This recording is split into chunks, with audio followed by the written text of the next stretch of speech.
আজ থেকে বেশি নয়, মাত্র আমার থেকে 5 পুরুষ আগে তাকাইলে দেখা যাবে যে আমাদের আপনাদের 5 পুরুষ আগের মানুষগুলি হিন্দু ছিল। বুঝতে পারছেন? এই যে সে হিন্দু ছিল, আল্লাহকে চিনতো না, লা শারিকা লাহ বলতে কিচ্ছু জানতো না, নবী সম্পর্কে কোনো রিসালাতের কোনো সাক্ষী, রিসালাতের কোনো বিশ্বাস তাদের অন্তরে ছিল না।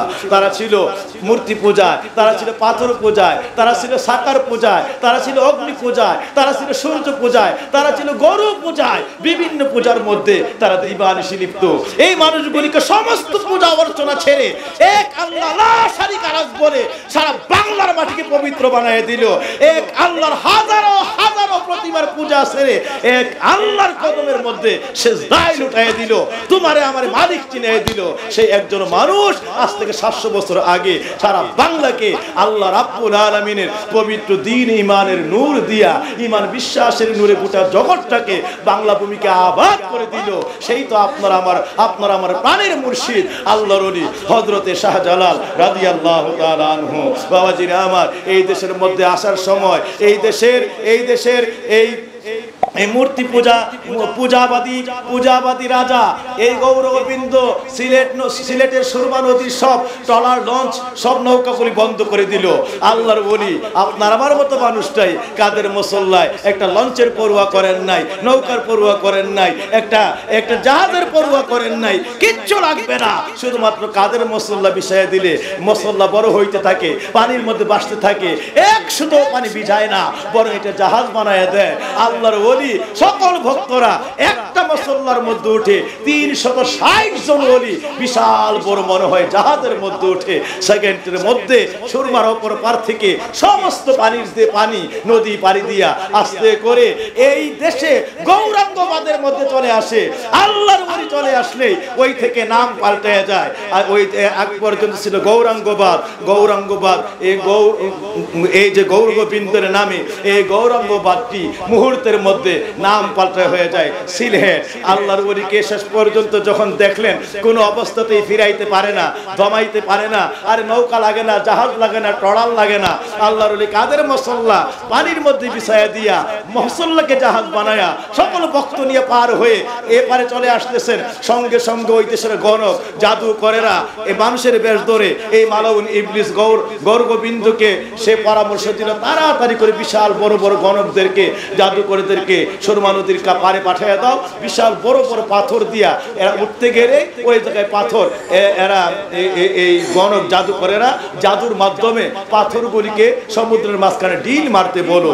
এই পাথরগুলি যদি ওলিদের উপরে পড়ে মাথা ফেটে চৌচির হয়ে যাবে, মাথা মস্তক ভেঙ্গে ওই জায়গায় সবগুলি পানির মধ্যে লুটাইয়া পড়বে, মারা যাবে।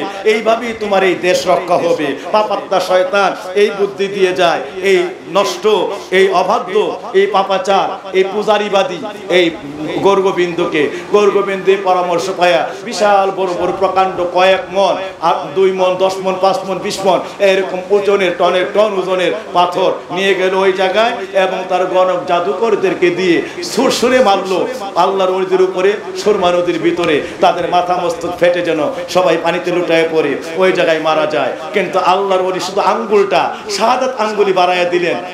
এই শাহাদাত আঙ্গুলি ওলিদের কত দাম, নবীদের কত দাম। আমার নবী দুনিয়ার জমিন থেকে শাহাদাত আঙ্গুলি বাড়াইয়া দিলে ইকতারাবাতি সাআত ওয়া আনশাক্কাল কামার, সেকেন্ডের মধ্যে আল্লাহর চাঁদ পর্যন্ত টুকরা হয়ে যায়। আল্লাহ ওয়ালাদের পাওয়ারটা কি! আল্লাহর ওলি হযরত শাহজালাল রাহমাতুল্লাহ আলাইহি ওই সিলেটের জমিনে ওই সুরমার ভিতর থেকে আল্লাহর ওলি সুরমার পানির এই উপরে ভাসমান মসল্লা থেকে শুধু আঙ্গুল মোবারকটা বাড়াইয়া দিলেন ওই পাথরের দিকে। প্রকাণ্ড পাথরগুলি যা আছে আল্লাহর ওলির ইশারায় একদম উপরে থাকতে নিচে আসে নাই, উপরে থাকতে সমস্ত পাথর 2 মণ, 10 মণ, 20 মণ ওজনের পাথরগুলি সব ভেঙ্গে চুরমার হয়ে যায়। আল্লাহর ওলি তার জবানে বলছিলেন, শিল হট্ট পাথর রে ভেঙ্গে যাও। এইটা আল্লাহর ওলির জবানের বাক্য, শিল হট্ট পাথর ভেঙ্গে যাও।